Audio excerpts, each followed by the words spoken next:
Bueno, vamos a seguir con la entrevista analizada, vamos a seguir con la entrevista codificada desde la teoría fundamentada en los datos. Les comparto entonces. Codificación. Hasta ahora habíamos visto,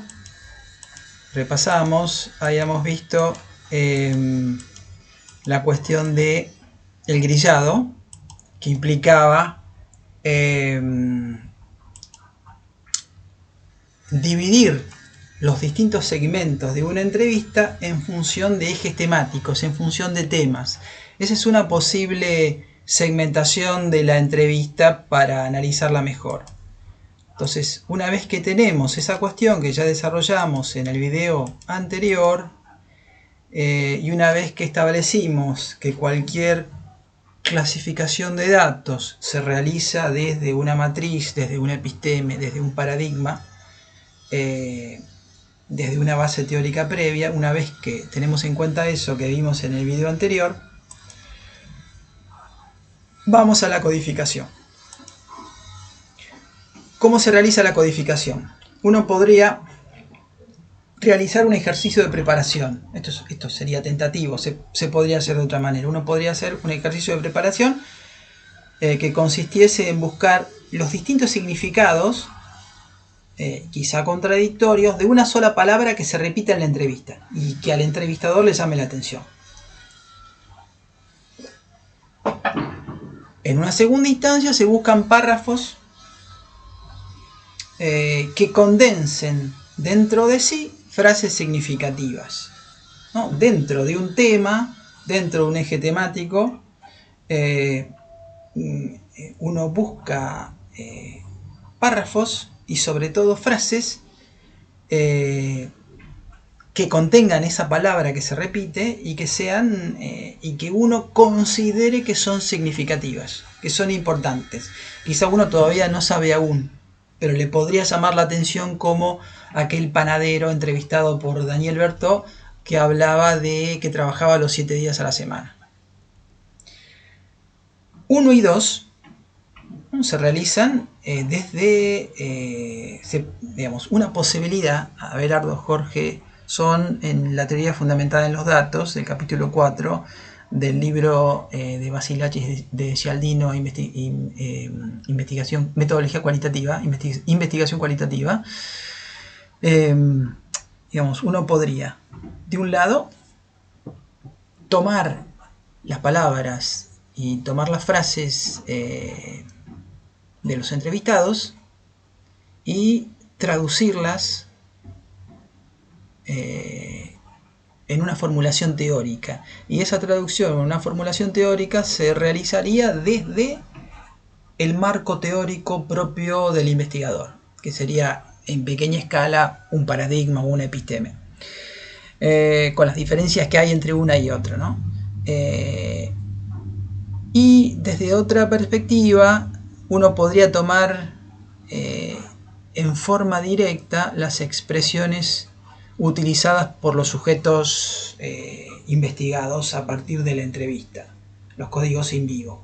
Entonces uno podría tomar esas palabras o esas frases con el estatus de un término teórico.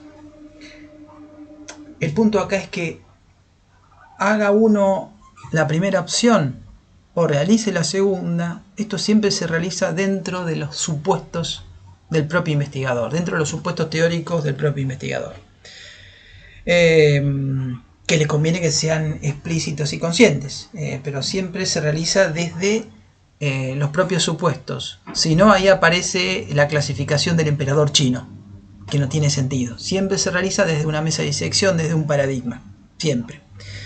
Pero uno podría tomar esos conceptos, esas palabras que emergen de la entrevista y reformularlas teóricamente, o tomarlas como código in vivo. Cualquiera de las dos opciones está bien. Entonces, esto es lo que ya les decía antes. La creación de conceptos a través de las expresiones y el lenguaje propio de los entrevistados no exime al investigador de definir el concepto y su modo de utilización en la codificación. Ya sea que traduzca, ya sea que tome directamente las palabras del entrevistado, debo definirlas y debo explicar cómo las utilizo en la matriz que estoy creando. O sea, ya estoy interviniendo sobre los datos. Luego se codifican dichas frases. Cada concepto engloba un fenómeno determinado.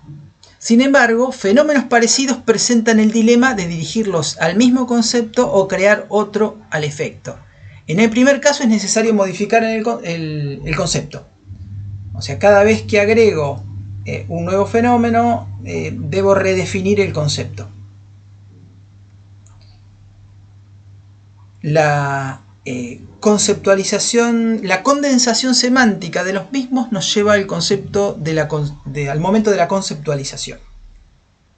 Es decir, en cierto momento, digamos, en cierto momento, yo tengo dos opciones hasta ahora. Digamos, subsumo un fenómeno, subsumo una serie de hechos relatados, una serie de prácticas relatadas por el entrevistado, lo subsumo a un concepto previo, y si hago eso, como es un nuevo elemento que entra al conjunto, tengo que redefinir los límites del conjunto, voy redefiniendo el concepto, o creo otro ad hoc, o creo un concepto nuevo. Esto se realiza hasta el punto tal en el que ya no es necesario crear nuevos conceptos.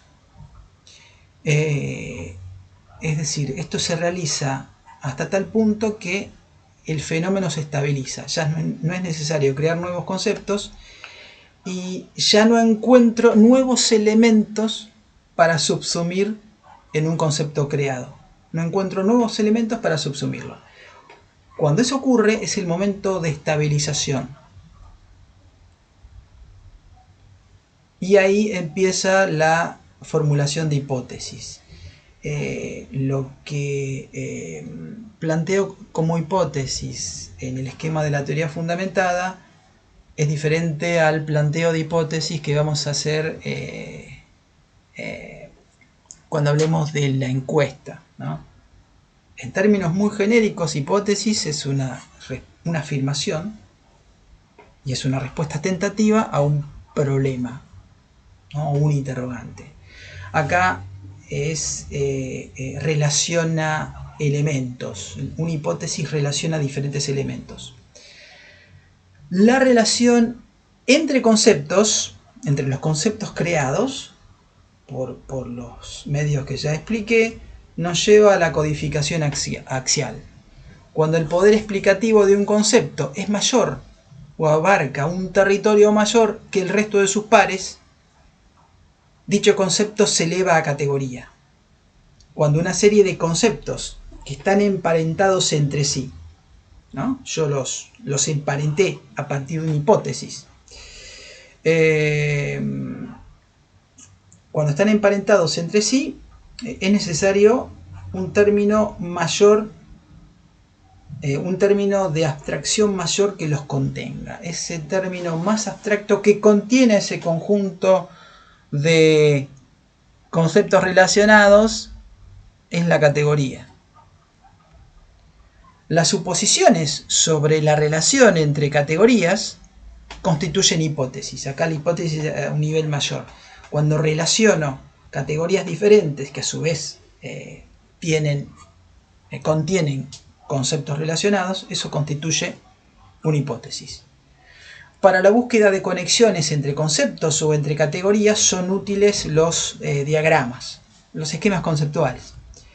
Análisis temático, revisión de las categorías, es revisión, ¿no? Es revisión de las categorías y las relaciones establecidas, hipótesis entre ellas. Esto permite reformular hipótesis y categorías si es preciso. Entonces el análisis temático sería una revisión de lo realizado hasta ese momento.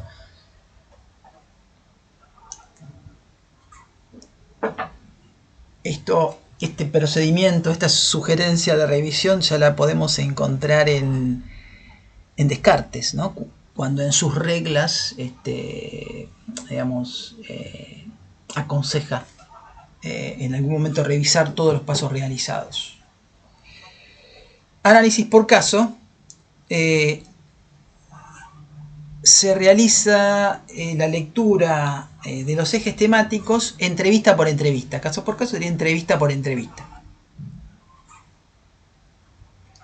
Síntesis es digamos, el relato o discurso de una entrevista dado por el entrevistado, es reformulado y formalizado a través de categorías relacionadas y jerarquizadas. Ese relato del entrevistado es presentado a partir de todas las categorías creadas, ¿no? Y ahí termina, cuando yo realizo esa síntesis a partir de ese andamiaje, que también es una interpretación, cuando puedo traducir el relato o discurso a un relato codificado, bueno, ahí estoy realizando la síntesis. Es decir, cuando estoy parafraseando con todo el andamiaje teórico que creé. Cuando hago eso, estoy haciendo la síntesis. Encuesta. Bien. Vamos a cortar aquí y vamos a hacer un corte aquí y vamos a continuar en el siguiente video.